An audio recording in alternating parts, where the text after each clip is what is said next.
New study from the World Health Organization on alcohol consumption is shocking to probably 99% of people, including myself. Now, I already knew that alcohol, as far as how bad it is objectively compared to other drugs, I already knew it was high on the list, as in it's pretty fucking bad for you. But this stuff right here, it's astounding what the specifics are. They say, quote, alcohol kills 3.3 million people worldwide each year, more than AIDS, tuberculosis, and violence combined. Holy fuckface. That's incredible. Alcohol kills more people than violence? Even just violence alone is enough to blow your mind. But violence, AIDS, and tuberculosis? They say, quote, including drunk driving, alcohol-induced violence and abuse, and a multitude of diseases and disorders, alcohol causes 1 in 20 deaths globally every year. This actually translates into 1 death every 10 seconds. Alcohol causes some 3.3 million deaths, or caused some 3.3 million deaths in 2012, equivalent to 5.9% of global deaths. Again, man, it blows even my mind, and I already knew that alcohol, people kind of underestimated just how bad of a drug it was compared to other drugs. Now, in comparison, HIV and AIDS is responsible for 2.8%, tuberculosis causes 1.7% of deaths, and violence, surprisingly, is responsible for just 0.9%. That's amazing. You know, I would have thought it was much, much higher for that.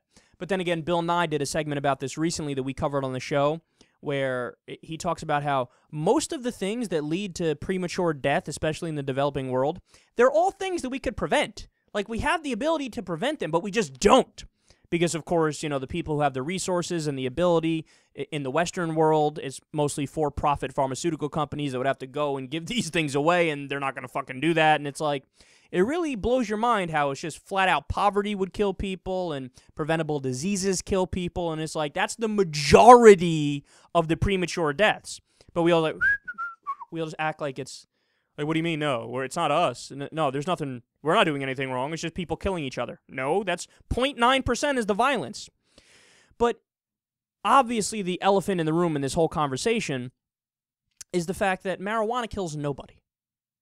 Okay? It kills nobody. Maybe you can make some loose arguments for, well, I guess if somebody gets really fucking baked out of their minds and they drive a car and they crash because it slowed their motor skills, sure, there might be some people in that category. But there's no official statistic for that yet. Okay? And we know as a matter of fact that you cannot overdose from marijuana. Now, a lot of those deaths from alcohol are from alcohol poisoning, where you drink too much in one sitting. It's surprisingly easy to kill yourself from drinking alcohol. You know, you don't have to drink that much more than what the dose is that'll get you drunk in order to kill you, you know? With marijuana, the LD50 rate, which is the lethal dose for 50% of people that take it, it's a medical and scientific classification. It's something like 1,500 pounds. You know, you need to smoke like thousands of joints in a 15-minute period.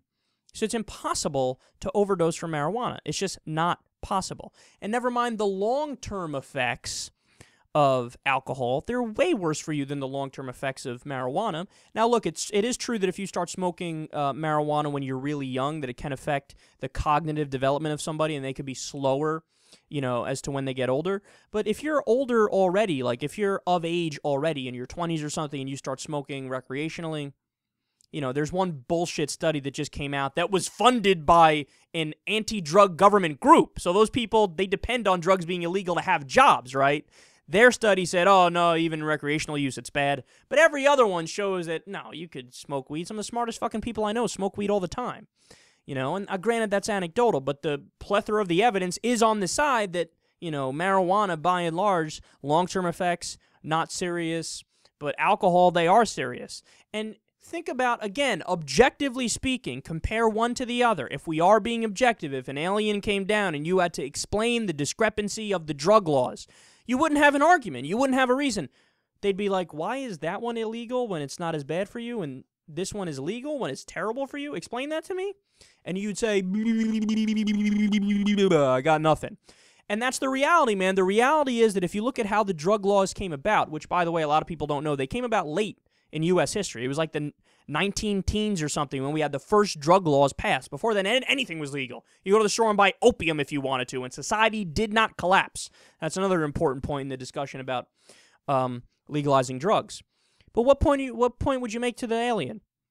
It probably has a lot to do with racism. That's why we banned opium. We didn't want, and that's true, by the way, that the white males, the middle-aged white males, didn't want their teenage daughters, female daughters, obviously, all daughters are female. They didn't want them to go into the opium dens and smoke with the Chinese men because they were afraid that the Chinese men would have sex with them. So you ban the opium and you criminalize that segment of the population, the Chinese people who were building the railroads. And lo and behold, now, to this day, of course, we have opium, heroin is illegal. Of course, it's legal for painkillers in pill form, Vicodin, Percocet, OxyContin, et cetera. But overall, as a broad category, it's not a legal drug. Same thing with marijuana. I mean, the term marijuana, I think that comes from propaganda to try to demonize it and connect it to Hispanics and connect it to black people. That, oh, this is the drug the minorities use, so ban it, and then we criminalize that segment of the population. So if we want to lock them up, we lock up the black people whenever they rabble-rouse, you know?